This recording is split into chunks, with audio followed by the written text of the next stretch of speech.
Did you guys hear about that car that runs on water? It's got a fiberglass air-cooled engine and it runs on water, man! It's like we never run out of things to talk about down there. I knew you burnouts would be down here. You guys, it's almost midnight. Mrs. Forman is pouring us champagne. Hey guys, last one upstairs. Has to call Red a dumbass!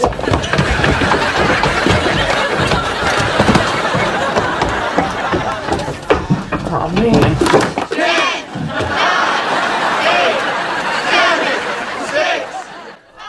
Hey guys, don't leave. We were supposed to do that 70s show, the Retrospective, together. Fuck. We were gonna smoke together too. Well, I guess that's a pretty good burn on me. At least they left me a sweet chair and this fully loaded bong. That lighter.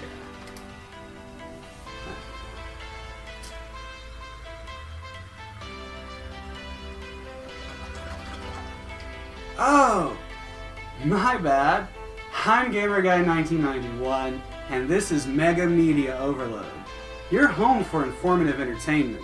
Today, we're taking a look at one of my all-time favorite shows. Now, that's not good enough. This isn't one of my favorite shows.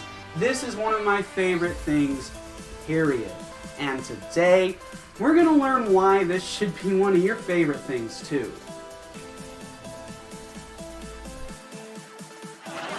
Yeah, the only thing that can ruin today is if the Russians set off that Russian death ray that's pointed at the White House. Oh, seriously. No, I read about it in a magazine. Okay, so that was The Flash, and it is a comic book. I love comic books. I wish I had thought bubbles. You see anything? Also, the Russians don't have a death ray, but they do have a stupid ray, and it's pointed directly at you. That 70s show premiered on Fox in 1998. Yeah, that was 22 years ago. Damn! If you, like me, were born between 1985 and 1994, then you know that makes us transform into Keanu Reeves for a moment. Whoa. The show was a pretty sweet success right away. Of course, the show did not hit as big as shows like Seinfeld or Friends, but the show captured an audience that may not have watched those kind of shows, as well as those who love that kind of ish. The reason that both sitcom lovers and sitcom haters alike can love this show is because that 70s show is a kind of genius mishmash of Seinfeld and Friends, seen from the perspective of teenagers in the 1970s. You may be thinking, what the? How is this show like Friends or Seinfeld, let alone a combination? And that's actually pretty easy to answer. Much like Seinfeld, that 70s show is, at its core, about a group of friends having wacky misadventures. And, like Friends, the heart of the show is about the love story between our central characters, Eric Forman and Donna Pinciotti. Thankfully, this show doesn't do the will they, won't they crap. Instead, it takes a similar, but far more interesting, will they get back together and will they stay together angle. There is also the interpersonal relationships that develop between Stephen Hyde, Michael Kelso, Fez, and Jackie Burkhart. We also get to see Red and Kitty Forman's incredible marriage, which is just straight up relationship goals, people. I mean, this is what true love looks like in the real world. And all of that brings me to the reason that 70s show was a hit with so many people who didn't even give other shows like it a chance. The leads were all young teenagers. Okay, more like young 20-somethings in reality, but fuck reality. This show creates the perfect fantasy of being a teenager mashed with being that stupid kid stuck in his early 20s. And it just works. Most other sitcoms focus on adults, and there's nothing wrong with that. but it's harder for a younger audience to see themselves in those stories, and being able to relate to a show is key. Personally, I saw myself as Eric, that nerdy, dopey geek who means well and tries really hard to be cool, but just is Eric. Then someone told me, "No, you're fucking Hyde, man." And I was like, "No, I'm the geek. I mean, I smoke like Hyde. And I keep it zen like Hyde. After all, I went to Hyde's dojo of coolness. And, like Hyde, I know that the government is in fact out to get us!" Moving on. I have related to stories in sitcoms before, but this one reminded me of my life more than most.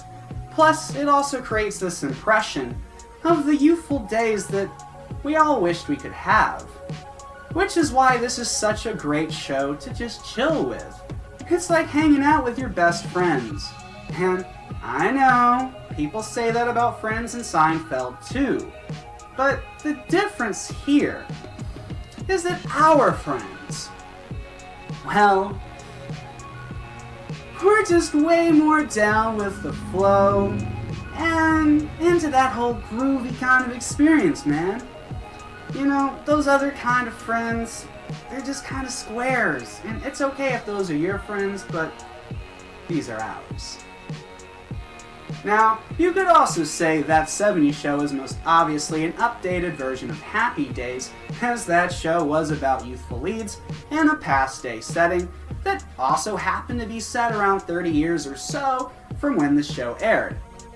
An aspect that set that 70s Show apart from other shows of its kind was its style of humor, and the fact that the show went places that most other shows would not go for quite some time.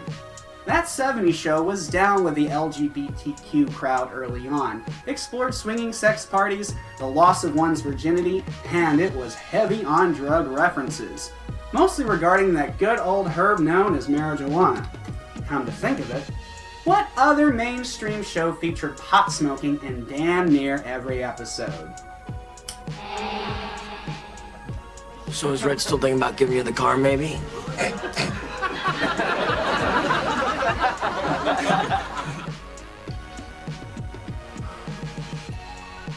The show's brand of humor was similar to most other sitcoms, but it just had an it factor that most other shows chase and few ever capture.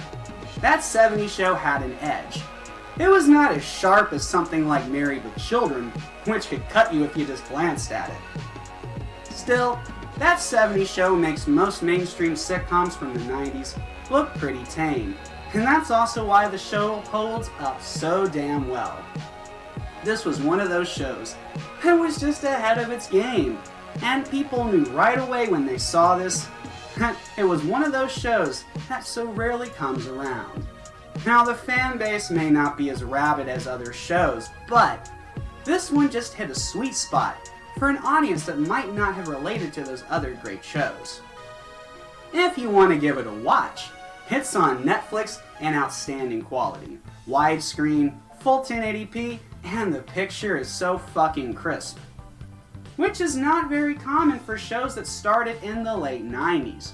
Sure, when the show came to an end in 2006, HD was becoming more common, but after being on the air for 9 years and 8 seasons, you'd expect the early seasons to look like ass, compared to the more modern, later seasons, but that just isn't the case, which is so fucking awesome. I'm also going to make a controversial statement. I dig the final season, you guys. I know, Kelso is barely in it, and my boy Eric is MIA with the exception of the last 8 minutes, and that's being generous, of the final episode. Still, I did not hate Randy, the new guy, and I love the expanded focus on Red and Kitty. I also love that Leo got more screen time and we got some great Hyde-centric stories. Plus, seeing how Fez, Kelso, Jackie, Donna, and Eric's story conclude is totally worth it. This is just one of those shows that has no bad episodes. Sure, some may be weaker than others, but it's pretty rare for every episode to hit its marks and deliver the laughs and entertainment you expect from those special shows that have that crazy ability to make you feel all warm and fuzzy inside.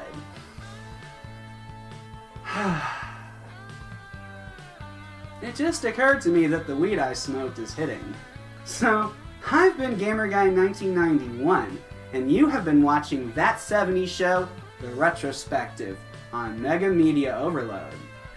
We have a ton of great things in store, and this was just a taste of how BAMF this channel is going to get. You can follow us at Mega M Overload on Twitter and keep up to date with us by subscribing or by visiting us at megamediaoverload.com. It's been an absolute pleasure, guys, and we'll be seeing you again real soon.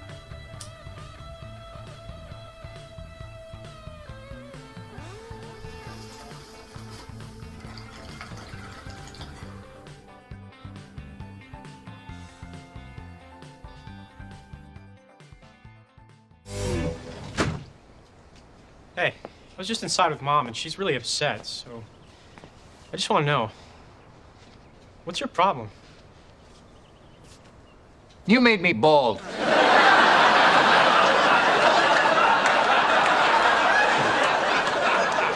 What? 5 generations. Not one bald head in my family. Then you came along, and, well, look at it. Children make me bald. You know what? Wear a hat.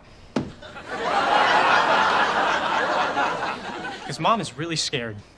And she could really use a little damn support right now. And I don't usually tell you what to do, because you usually do the right thing. But this time, you didn't. You know how you're always telling me to be a man? Well, be a man! I made you bald. You made me skinny!